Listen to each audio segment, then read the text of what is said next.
তার বাবা মা তাকে বলছিল, তুমি স্প্রিং রাইডারে থাকো, আমরা শপিংয়ে গেলাম। আজকের গল্পের নাম death alien fish to park. বাচ্চা টগি বেশিক্ষণ স্প্রিং রাইডারে থাকতে পারল না, কারণ খুব বোরিং লাগতে শুরু করলো।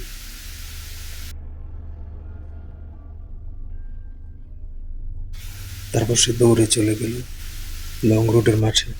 সেখানে গিয়ে এসে ঘুমালো।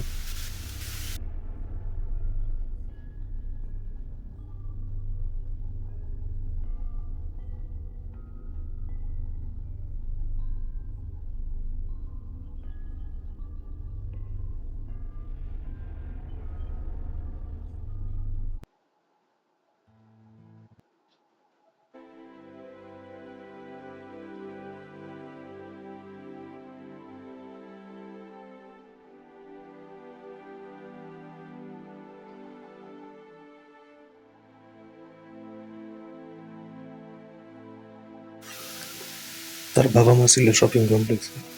তারা ভাবলো হয়তো তাদের বাচ্চা এখনো আছে স্প্রিং রাইডারে, কিন্তু সে ঘুমিয়েছিল সে মাঠে।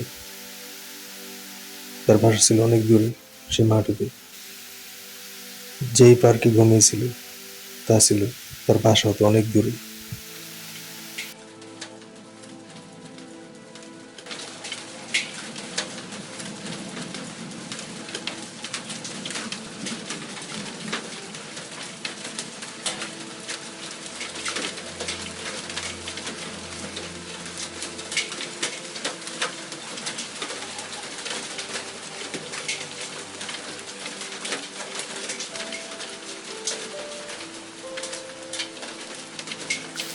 ঘুমোতে উঠেই দেখে টগি চারপাশে শিলাবৃষ্টি শুরু। এই প্রথম সে দেখলো শিলাবৃষ্টি। কোথায় লুকাবে সে কিছুই বুঝতে পারল না।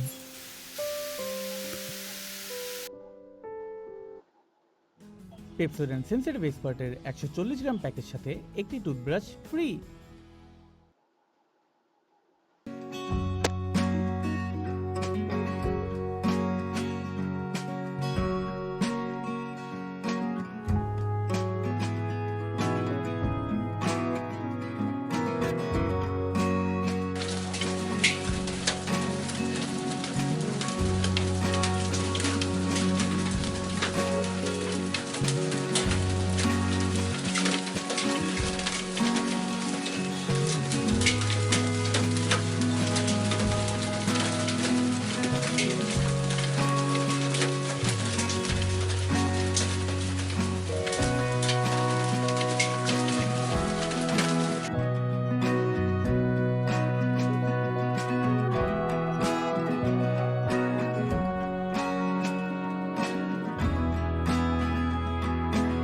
বাবা মা দেখতে পায় স্প্রিং রাইডারের টগি নাই।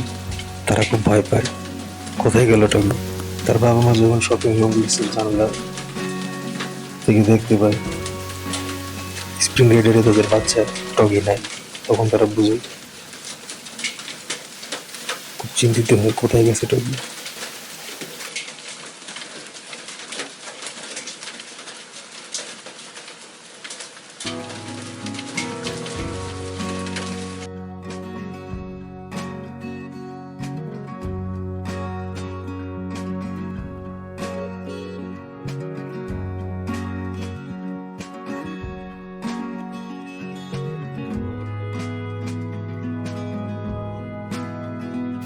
গাড়ি ঘোড়া সব পালাইছে বাসার, কারণ গ্লাস প্রোটেক্ট করতে হবে শিলাবৃষ্টির হাত থেকে।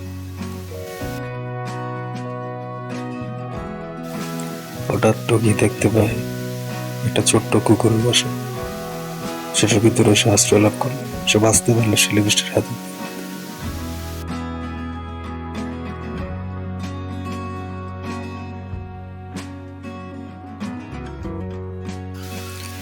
লং রোডে মেইল বক্স পাহারা দেওয়ার জন্য কুকুরটির বাসা তৈরি করেছিল। একজন মেইলম্যান কুকুরটির বাসা বানাইছিল, ছোট্ট একটি বাসা, যেটার কারণে আজকে প্রাণী বুঝতে পারলো টগি।